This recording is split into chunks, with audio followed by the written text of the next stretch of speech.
It starts with a knock at the door in the middle of the night. An elderly man, a retired intelligence officer, is told he is no longer allowed to speak. The government isn't coming for his weapons. They aren't coming for his money. They are coming for his manuscript. This is the story of Spycatcher, written by Peter Wright, a former high-ranking member of MI5, Britain's counterintelligence agency. When he tried to publish his memoirs in the 1980s, the British government didn't just ask him to stop. They triggered a global legal war. They pressured over 40 countries to ban the book. They sent lawyers to the highest courts in Australia, Hong Kong, and the UK. They made it illegal for newspapers to even mention the claims inside the book. But their plan backfired spectacularly. The more they tried to bury the book, the more the world wanted to read it. It became a symbol of defiance, a forbidden text that revealed the darkest secrets of the Cold War, from illegal wiretapping to a secret plot to overthrow a prime minister. Why was the most powerful empire in history terrified of one man's memories? What was hidden in those pages that was worth a multi-million-dollar international manhunt? This is the mystery of the book they tried to delete from history. To understand the fear behind Spycatcher, you have to understand the world of the 1980s. The Cold War was at its peak. Secrecy was the ultimate currency. Intelligence agencies like MI5 and MI6 operated in total shadows. They were the untouchables. But Peter Wright broke the first rule of the Secret Service: silence. The stakes weren't just about embarrassment. Wright alleged that the Director General of MI5 was a Soviet mole. He claimed that British agents had bugged and burgled their way across London. He even claimed there was a rogue faction of spies plotting to remove Harold Wilson, the sitting Prime Minister, from power. If these claims were true, it meant the British government was compromised at the highest level. If the book stayed on the shelves, the entire structure of Western intelligence could collapse. The British government decided that the truth was a threat to national security, and so the international ban began. Peter Wright wasn't a radical or a rebel. He was a scientist, a technical genius who spent 20 years at MI5 developing the technology used to spy on the Soviet Union. He was the man who designed the microphones hidden in embassy walls. He was the man who cracked codes. He knew where the bodies were buried because he was the one who helped dig the holes. But when he retired to a quiet life in Tasmania, he felt betrayed. The government had cheated him out of his full pension. He was broke, aging, and bitter. He decided that if the government wouldn't take care of him, he would tell his story. He sat down and wrote Spycatcher. It was a detailed, technical, and deeply personal account of his career. But as soon as the British government got wind of the manuscript, they moved with terrifying speed. They filed an injunction to stop the publication, claiming Wright had violated the Official Secrets Act. They thought they could keep the lid on the box. The British government, led by the Iron Lady Margaret Thatcher, took a hardline stance. They didn't just ban the book in the UK. They used their diplomatic influence to prevent it from being sold anywhere with a British legal connection. From Canada to New Zealand, from Africa to Asia, the book was pulled from shelves. Customs agents were told to seize copies at borders. In the UK, the situation became absurd and desperate. British newspapers were banned from reporting on the court cases. They couldn't even quote the book's title in some contexts. But here's the thing about humans. If you tell us we aren't allowed to see something, we will find a way to see it. Because the book was published in the United States daily. The First Amendment made the British ban toothless, and thousands of copies started flooding into the UK. British tourists would buy the book in New York and smuggle it home in their suitcases. It became the ultimate forbidden fruit. A story of international espionage and forbidden secrets needs a soundtrack that feels like a coded message being sent across the Iron Curtain. That's why I use epidemic sound when I'm describing the tension of a courtroom battle in Australia, or the midnight smuggling of a banned book. I need audio that builds the mood. Epidemic Sound has a massive library of over 40,000 tracks. I often use their cinematic categories to find pulsing tracks that emphasize the ticking clock nature of a battle. The best part for creators is their personal or commercial plans.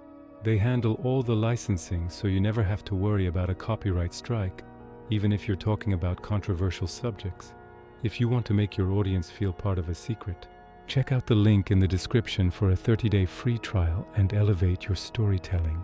Now, back to the courtroom showdown where the British Empire was about to be humiliated by its own secrecy. The center of the war was a courtroom in Sydney, Australia. The British government sent their top lawyer, the Cabinet Secretary Robert Armstrong, to argue their case. They were facing a young, brilliant Australian lawyer named Malcolm Turnbull. Turnbull, the man who would eventually become the Prime Minister of Australia, was relentless. He didn't just defend the book, he put the British government on trial for their secrecy. He forced Robert Armstrong to admit that the reasons were illogical. It was during this trial that Armstrong uttered one of the most famous phrases in legal history. When caught in a lie, he didn't call it a lie. He said he had been economical with the truth. The world laughed at the British government. They looked arrogant and out of touch. The Australian judge eventually ruled against the UK, stating that you cannot protect a secret that is already known by the rest of the world. The ban was officially a massive failure. So what were the secrets that were so dangerous they were worth 40 bans? One of the biggest was the plot against Wilson. Wright claimed that a group of MI5 officers believed Harold Wilson, the Labour Prime Minister, was a Soviet agent. They reportedly broke into his house, bugged his phones, and tried to leak false information to the press to force him to resign. If true, this was an attempted coup by the Secret Service against their own democratically elected leader. Then there was the mole hunt. Wright was convinced that Roger Hollis, the former head of MI5, had been a Russian spy for decades. Though never proven, the accusation sent shockwaves through the entire intelligence community. It meant every operation, every agent, and every secret for 20 years might have been known by the Kremlin. The book also detailed how MI5 would break into the embassies of friendly nations to steal their cipher keys. The Spycatcher affair is the ultimate example of what we now call the Streisand effect. By trying to hide information, the government accidentally drew massive global attention to it. Before the ban, Spycatcher was a dry, technical memoir. It probably would have sold a few thousand copies to history buffs. Because of the ban, it sold over 2 million copies. It became a cultural phenomenon that everyone wanted to own. In London, people wore t-shirts that said, "I haven't read Spycatcher." Bookstores had empty shelves with signs saying, "Banned." The British government spent an estimated $3 million in legal fees to stop the book, and in doing so they ensured that every claim Peter Wright made was broadcast to the planet. They didn't just lose the case, they lost their mystery. The untouchables had finally been touched. The government's attempt to maintain absolute control over information had resulted in the exact opposite of their intended goal. In 1988, the House of Lords, the highest court in the UK, finally lifted the ban. They admitted that since everyone in Britain had basically already read a smuggled copy, the injunction was useless. Peter Wright lived out his final years in Australia. He was wealthy from the royalties of his banned book and never went back to the UK. He died in 1995, still a controversial figure. To some, he was a traitor who endangered colleagues. To others, he was a whistleblower who exposed a corrupt state. But the legacy of Spycatcher changed the world. It forced the UK to finally pass the Security Service Act of 1989, which for the first time in history officially acknowledged that MI5 even existed. It brought the shadows into the light. The story of Spycatcher is a reminder that information is the one thing a government cannot truly cage.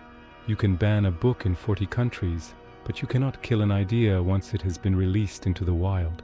The fear wasn't about national security in the sense of protecting lives. It was about protecting reputations. It was about the fear of the public realizing that the people in charge of the secrets were just as flawed, paranoid, and messy as everyone else. Next time you see a banned list or a headline about classified information, ask yourself, is this being hidden to keep us safe? Or is it being hidden to keep them safe? As Peter Wright proved, sometimes the most dangerous weapon is a pen. And the most powerful thing a citizen can do is read. The book they feared is now available in almost every library in the world.